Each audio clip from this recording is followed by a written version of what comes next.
I've been expecting you. Hail, friend, and welcome back to the Pacifist Challenge, where we're leveling from 1 to 90 in Mists of Pandaria Classic purely through gathering and exploring. No attacking, and certainly no killing. I'm really excited to share our progress with you today. I've discovered something that changes everything. A magical effect that causes herbs and ores to respawn almost instantly. But let's not get ahead of ourselves. The challenge so far has been tough. We've had to contend with hostile mobs, poor node density, and diminishing experience gains. But all of this is part of the fun of the challenge. Last video we were speedrunning Durotar, an area with far better node density than our starting zone of Mulgore, and far fewer enemies. Using this zone we leveled to 16, where we learnt travel form and got a talent feline swiftness, meaning we were running at a massive 174% movement speed. This meant that we were picking up nodes in Durotar faster than they can respawn. That, coupled with the decreasing amount of experience we were getting from starting level herbs, meant that we had to explore a new area. The Barrens seemed like the next logical step, as it was next to Durotar. Now I should note here that I've not been using any guides or online resources for this challenge. I want it to be unique and self-discovered, even if that means we're not farming in the most optimal places. Is the Barrens an optimal place to grind? I have no idea. At the start, it certainly felt like a setback. The mobs were of course higher level, and I'd gotten used to the scorpions of Durotar that barely noticed me anymore. That meant more dodging and smarter route planning was needed. I've usually found that the outer areas of a zone are the most plentiful for herbs and ore. I don't know if this is to reduce the amount that players naturally encounter while questing, or it might be because ores tend to spawn on the side of hills and rocks, and the edges of zones are where those formations are more naturally likely to occur. Whatever the reason, we got to exploring. We generally stuck to the edge of the map, and I was using the add-on Gathermate to keep track of the nodes we encountered. This was really helpful as it meant we could see the areas that never spawned nodes and could steer away from them.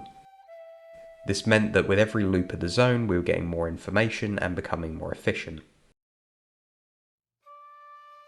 After a while I settled on this route, which went around all of the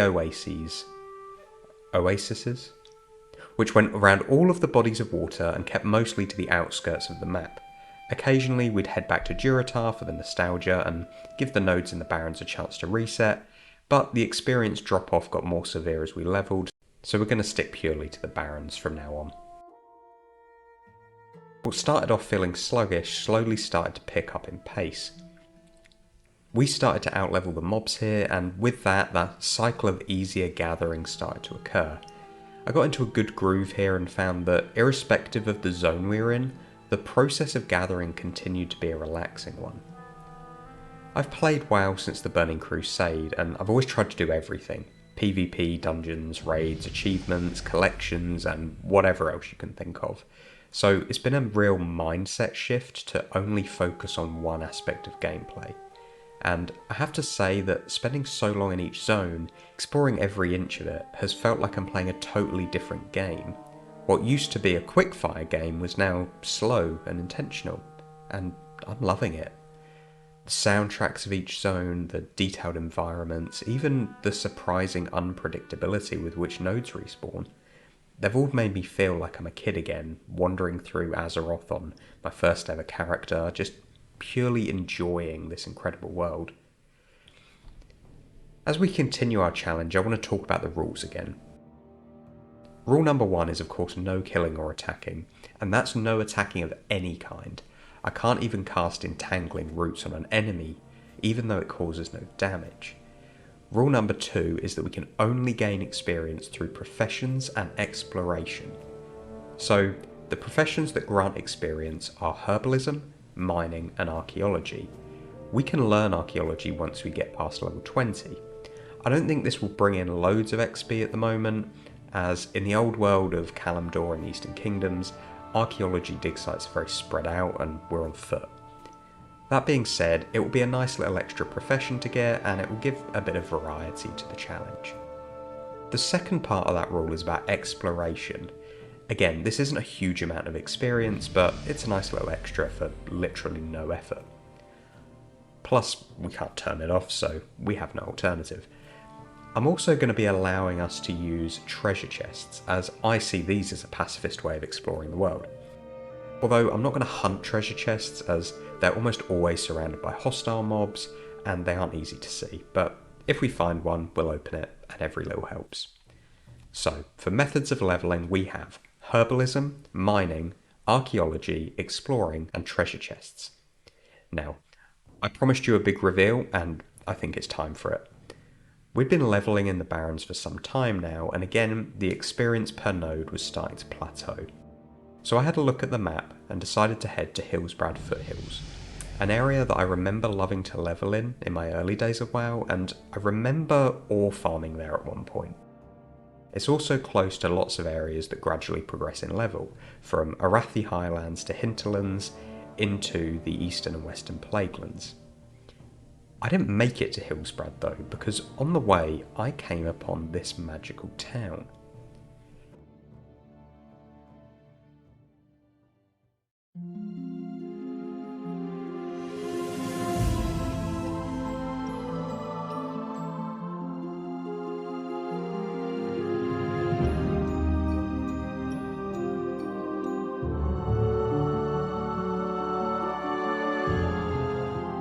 Ambermill is located in southern Silverpine Forest, and if I hadn't been collecting herbs as I ran through the zone, I would have missed it entirely. This zone was astounding. At first I thought that no one had been here for a while, and that's why there were so many herb and ore nodes unpicked, but as I interacted with them, something strange happened. Many of them didn't despawn. I could pick them 2, 3, sometimes even 4 times before they went away, and each time I was getting experience and loot. It occurred to me that this might be a bug, and not wanting to cheat the challenge, I did some research, and I found out that this had been talked about on the Blizzard forums for a while.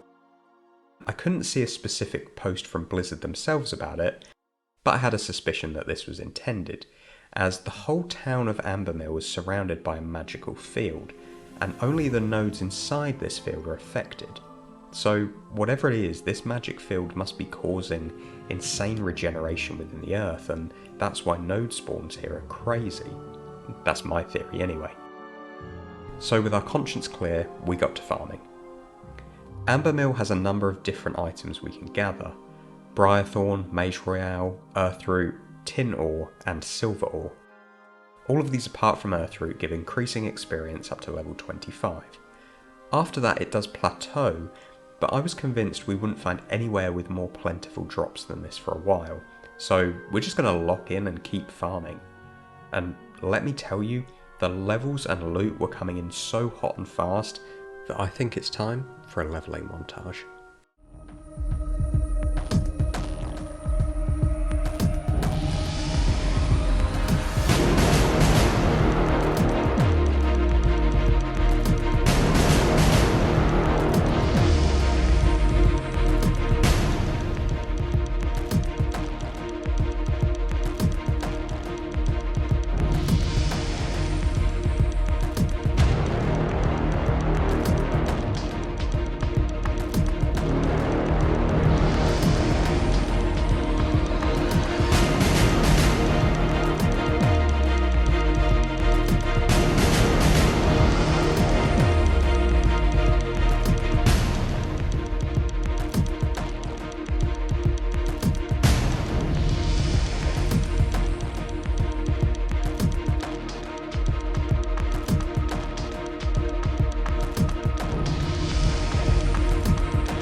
Okay, let's talk about gold.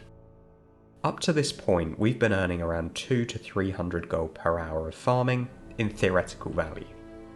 But turning materials into gold requires patience. The price that materials sell for on the auction house is a fickle thing, fluctuating considerably with the market.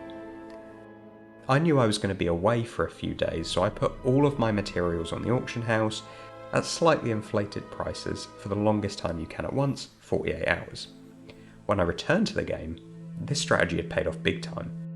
We'd earned 1,544 gold, which was just enough to buy us 2 mammoth mining bags and 2 Hyjal expedition herb bags. Our bag space was almost as maxed out as it could be, and with little else to spend it on, that means that from this point on, the majority of gold we're going to get is going to be pure profit.